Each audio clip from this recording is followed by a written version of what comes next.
নমস্কার বন্ধুরা, জয় হিন্দ, জয় ভারত। কোনো একজন মহান ব্যক্তি বলেছিল যে এই সমস্ত পৃথিবী অশান্তির মূল কারণ হলো গুটি কয়েক লোকের ব্যক্তিগত স্বার্থ এবং তাদের ক্ষমতার লড়াই। ভারত কিংবা পাকিস্তান যে দেশেই হোক না কেন, এই কাশ্মীর ইস্যু নিয়ে সেই দেশের পক্ষে বলে দিলেই হয়ে গেল, ব্যাস সেই দেশ খুশি, অন্য দেশ দুঃখী। এবার এই কাশ্মীর ইস্যু নিয়ে কিন্তু আমেরিকার সম্প্রতি একটা বড় দাবি এসছে। কি দাবি? সম্পূর্ণ বিস্তারিত আলোচনা করব আমাদের এই ভিডিওর মাধ্যমে, এবং আমরা জানার চেষ্টা করব এই ভিডিওর মাধ্যমে যে পাকিস্তান কি বড় রকমের এই ভারতের বিরুদ্ধে যুদ্ধের প্ল্যান করছে। একদিকে এই পাকিস্তানে কিন্তু বেলুচিস্তান প্রায় হাতছাড়া, অন্যদিকে এই পিওকেও কিন্তু হাতছাড়া হতে যাচ্ছে। আর তার মধ্যে পাকিস্তানের অভ্যন্তরীণ আছে টিটিপি, তেহরিক তালিবান পাকিস্তান, এবং অন্যদিকে আফগানিস্তানের সাথেও শত্রুতা। এই অবস্থায় পাকিস্তান কি ভারতের সাথে কোনো প্রকার ঝামেলা পাকিয়ে সেই দেশের মানুষকে এক করার চেষ্টা করছেন? সম্পূর্ণ বিস্তারিত আলোচনা করব আমাদের এই ভিডিওর মাধ্যমে। এই ভিডিওটা তাদের জন্য বেশি গুরুত্বপূর্ণ যারা গভর্নমেন্ট সার্ভিস পরীক্ষা দিতে চাও। তো চলো একে একে শুরু করা যাক। প্রথমেই আমরা জানি যে এই আমেরিকা কে এত বড় একটা বিবৃতি দিল, যে বলে দিল যে এই কাশ্মীর হলো ভারতেরই একটা অংশ। কে বলেছে? বলেছে এই আমেরিকারই একজন রাষ্ট্রদূত, যিনি ভারতে আছেন আমেরিকা হয়ে, নাম হলো সার্জিও গোর, এই যে দেখতে পাচ্ছেন। এবার এরকম একজন উচ্চপদস্থ ব্যক্তির কথার কিন্তু ভ্যালুটা অনেক, তার প্রত্যেকটি কথা কিন্তু অনেক মূল্যবান। যেমন আমরা সম্প্রতি দেখেছি যে উচ্চপদস্থ কোনো ব্যক্তি কথার জন্য কিন্তু অনেক কিছু নির্ভর করে। যেমন আমাদের চিফ জাস্টিস অফ ইন্ডিয়া, তিনি একদিন একবার বলেছিলেন যে এই দেশের যুব সমাজ হলো ককরোচের মতো, তাদের সময় জ্ঞান নেই, তারা সারাদিন মোবাইল ঘিরে থাকে। সেই নিয়ে কিন্তু ককরোচ জনতা পার্টি গঠন হয়ে গেল, তারা বৃহত্তর আন্দোলনের ডাক দিল। এমনকি একজন মন্ত্রীর ধর্মেন্দ্র প্রধান তার পদত্যাগ করতে বাধ্য হলো। অর্থাৎ একজন এরকম উচ্চপদস্থ ব্যক্তির প্রতিটি কথা কিন্তু যথেষ্ট তাৎপর্যপূর্ণ। সেখানে ভারতের হয়ে এই যে সার্জিও গোর বললেন যে কাশ্মীর হলো ভারতের একটা অংশ, এটা কিন্তু আসলে আমেরিকারই কথা। আর আমেরিকা সাধারণত এই ভারতের মতো একটি বৃহৎ গণতান্ত্রিক দেশে কোনো সাধারণ লোককে ব্রাশ অ্যাম্বাসেডর করে পাঠাবে না। অর্থাৎ এই যে রাষ্ট্রদূতের প্রত্যেকটি কথা কিন্তু যথেষ্ট তাৎপর্যপূর্ণ। এই সার্জিও গোর তিনি সম্প্রতি কাশ্মীরে ঘুরতে গিয়েছিলেন। সেখানে গিয়ে তিনি দুটো কথা বলেছেন, এবং পরে কাশ্মীরের মুখ্যমন্ত্রী ওমর আবদুল্লার সাথেও তার দেখা হয়েছিল। সেখানে তিনি দুটো গুরুত্বপূর্ণ কথা বলেছেন। কি কি? প্রথম কথাটা হলো কাশ্মীর হলো ভারতেরই একটা অংশ, এবং সেকেন্ড হলো তিনি বলেছেন যে এই লাদাখ জম্মু কাশ্মীরে ট্যুরিজমের হাব হওয়া উচিত। অর্থাৎ এই জম্মু কাশ্মীরে এখনও যদি কেউ ঘুরতে যায়, সেখানে কিন্তু তার অনেক বাধ্যবাধকতা থাকে, এবং এই আমেরিকার মতো বিশেষ এত বড় একটা দেশের এই সার্জিও গোরের কথা মানেই আমেরিকার কথা। আর আমেরিকার এই কথাটা মানে এখানে কিন্তু ট্যুরিজম বিভিন্ন দেশে প্রচুর বেড়ে যাবে। ট্যুরিজম বেড়ে গেলে এই কাশ্মীরের অর্থনীতিটাই কিন্তু চেঞ্জ হয়ে যাবে। সেখানে সার্জিও গোর এরকম একটি বক্তৃতা দিলেন, স্বাভাবিকভাবেই কিন্তু পাকিস্তান খেপে গিয়েছিল, এবং এমনকি তারা এই ভারতের রাষ্ট্রদূত যে থাকে তাকে ডেকে পাঠিয়েছেন, তাকে সমন দিয়েছেন, এক কথায় তাকে ওয়ার্নিং পর্যন্ত দিয়ে দিয়েছেন। পাকিস্তানকে দিয়ে এই ভারতকে কিন্তু সবসময় চাপে রাখার চেষ্টা করে এই আমেরিকা।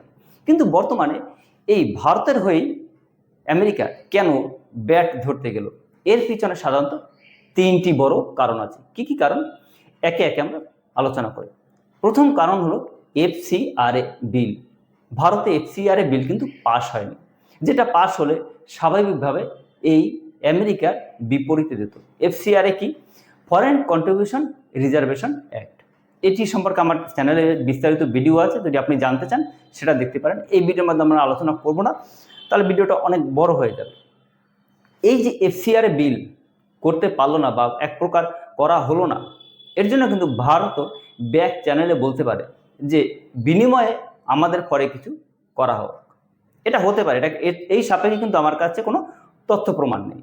এবার আরও কি হতে পারে? আরও একটা জিনিস হতে পারে, সেটা হলো এই আমরা বিভিন্ন সময় দেখেছি পাকিস্তান এবং এই ইরান, আমেরিকা, ইসরায়েল এই যুদ্ধে পাকিস্তান কিন্তু মধ্যস্থতা করতে গিয়েছিল, কিন্তু কোনোবারেই কিন্তু পাকিস্তান সেখানে কোনো প্রকার সুবিধা করতে পারেনি। এমনকি এটাও শোনা যায় যে ইরানের হয়ে এই চীনের অস্ত্র পৌঁছে দিতে সাহায্য করেছে পাকিস্তান। সেটাও কিন্তু একটা রাগের কারণ এই আমেরিকার। এবং এই যে ইরানের হয়ে আমেরিকা যুদ্ধের মধ্যস্থতা করতে যায়, এটা কিন্তু ইসরায়েলও কোনোভাবে ভালোভাবে মেনে নেবে না। আমরা সহজেই বুঝতে পারি যে এই যুদ্ধ থামুক, এটা কিন্তু ইসরায়েল কোনো মতেই চায় না। আর ইসরায়েল যেটা চায় সেটাই হয়, এটা আমরা ইতিহাসে দেখে এসেছি। এটা হলো সেকেন্ড কারণ। থার্ড কারণ কি? থার্ড কারণ হলো গত কয়েকদিন আগেই কিন্তু আপনি দেখবেন যে ডোনাল্ড ট্রাম্প নিজে বলেছে তার সাথে আমাদের জ্ঞানেশ কুমারের স্যারের কথা হয়েছে। এখানে কি ব্যাপার? এখানে হলো খুব গুরুত্বপূর্ণ একটি ব্যাপার। ভারত থেকে কিন্তু এই এসআইআর যে হয়েছিল সেই পদ্ধতি কিভাবে করা হয়েছে এবং এই জ্ঞানেশ কুমারের সাথে কথা বলে ইভিএম মেশিন যেভাবে ভোট হয় সেই সমস্ত পদ্ধতি কিন্তু আমেরিকা নিতে চায়। দেখুন, ভারতবর্ষ কিন্তু পৃথিবীর মধ্যে অন্যতম, সর্বপ্রথম এবং এগিয়ে। সব কিছু আবিষ্কারে কিন্তু ভারতেই এগিয়ে থাকে। আমরা জানি পৃথিবী সূর্যের চারদিকে ঘোরে, এটা গ্যালিলিও বলেছিল, কিন্তু ইতিহাস ঘাটলে পুরাণে, বেদে এসব কথা কিন্তু অনেক আগেই ভারতবর্ষরা আবিষ্কার করেছিল। শূন্য সংখ্যাটা এটা আমরা জানি ভারতবর্ষের এই বিজ্ঞানী আর্যভট্ট আবিষ্কার করেছিলেন। ভারতবর্ষ কিন্তু অনেক এগিয়ে, কিন্তু সহজেই কিন্তু তা বিদেশিরা স্বীকার করতে চায় না। সে রেডিও থেকে শুরু করুন আর বর্তমানে 2026 সালে এসে দেখুন। এবার এই ইভিএম মেশিন কি করে কাজ করে এবং এসআইআর কি পদ্ধতিতে হলো, এইটা কিন্তু নিতে চায় ডোনাল্ড ট্রাম্প। আপনার প্রশ্ন হতে পারে যে ডোনাল্ড ট্রাম্প হঠাৎ করে তার কি হলো যে ভারত থেকে ইভিএম সম্পর্কে বিস্তারিত তথ্য এবং এসআইআর কি করে হলো এটা নিতে চায়?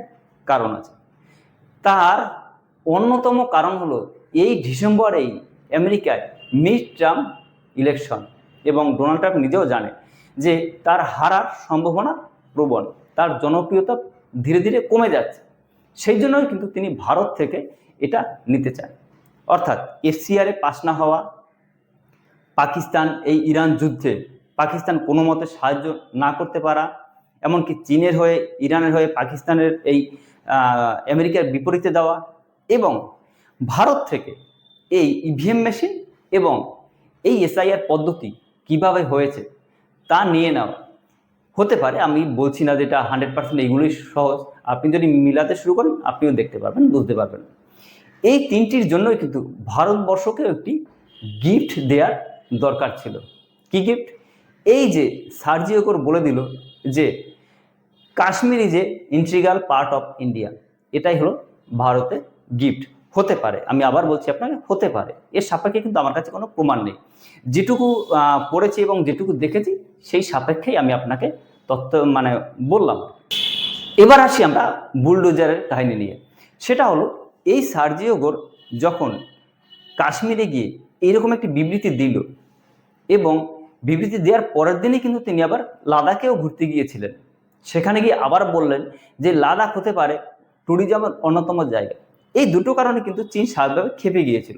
এই জন্য পাকিস্তানে ভারতের যে হাই কমিশনার থাকেন এবং হাই কমিশন যে থাকে তার অফিসে যে গার্ড রেলগুলো থাকে সেইগুলো সরিয়ে দিয়েছে। আর ভারত তো আর সেই আগের ভারত নয়, বর্তমানে বিকশিত ভারত।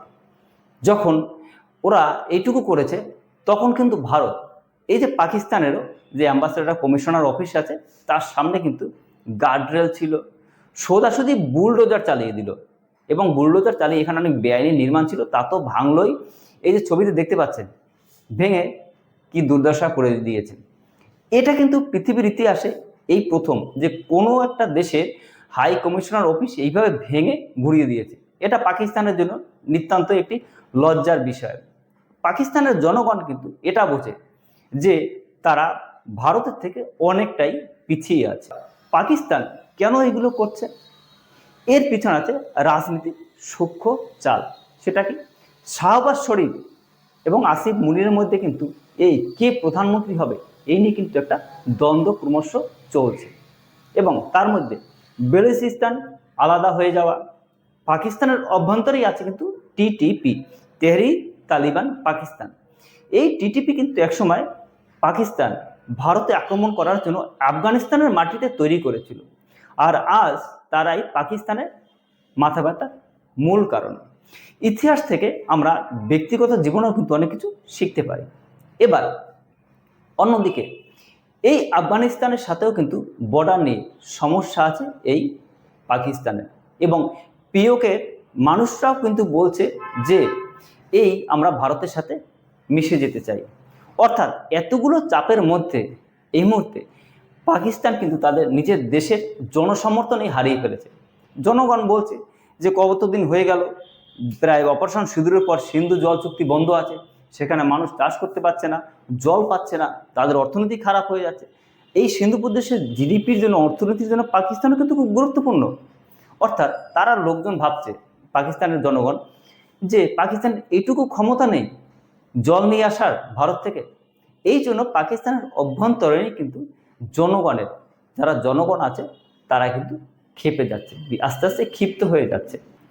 এই জন্যই এই মুহূর্তে আসিফ মনিরের অন্যতম কারণ হলো যে জনসমর্থন আদায় করা। আর জনসমর্থন আদায় করার সহজ পদ্ধতি হলো ভারত বিরোধিতা। এটা আসিফ মনির ভালো করেই জানে কোনোদিনও এই ভারতের সাথে তারা মানে অতীতেও পারেনি, ভবিষ্যতেও পারবে না। সে আপনি জিডিপি থেকে শুরু করে যা কিছু তথ্য দেখতে পারেন অনলাইনে ঘেটে। এবং সম্প্রতি কিন্তু এইরকমই একটা প্রস্তুতি নিচ্ছে, যুদ্ধের প্রস্তুতি নিচ্ছে ভিতরে ভিতরে কিন্তু এই পাকিস্তান। কিভাবে এটা হলো, বিভিন্ন সংবাদ মাধ্যমে দেখে বলা হয়েছে যে এই পাকিস্তানের নূর খান বেস এয়ারপোর্টে কিন্তু চীনের বিভিন্ন কার্গো ফ্লাইট, এমনকি তুর্কি থেকেও প্রচুর কার্গো ফ্লাইট এই নূর খান এয়ারবেসে এসছে। এবং বিভিন্ন সংবাদ মাধ্যম বলছে তারা সাধারণত ড্রোন পাঠাতে পারে। এই জন্য কিন্তু পাকিস্তানের অভ্যন্তরে তারা ভারত বিরোধিতার সুরটা আস্তে আস্তে বাড়িয়ে দিচ্ছে। এই জন্যই পাকিস্তান যখন এই ভারতের কমিশনার, হাই কমিশন অফিসের সামনে থেকে গার্ডরেল সরিয়ে দিয়েছে, বিনিময়ে এই পাকিস্তানের যে কমিশন অফিস থাকে তা ভেঙে বুলডোজার দিয়ে গুঁড়িয়ে দেওয়া হয়েছে। যতবারই পাকিস্তান ভারতকে বিন্দুমাত্র আঘাত করুক না কেন, তার প্রতিদান এভাবেই হবে। এই সম্পূর্ণ ভিডিও সম্পর্কে আপনার যদি কিছু বলার থাকে অবশ্যই আমাদের কমেন্ট সেকশনে লিখে জানাবেন, এবং এরকম ভিডিওর জন্য অবশ্যই আমাদের চ্যানেলটি সাবস্ক্রাইব করে পাশে থাকবেন। দেখা হবে পরবর্তী ভিডিওতে। Thank you.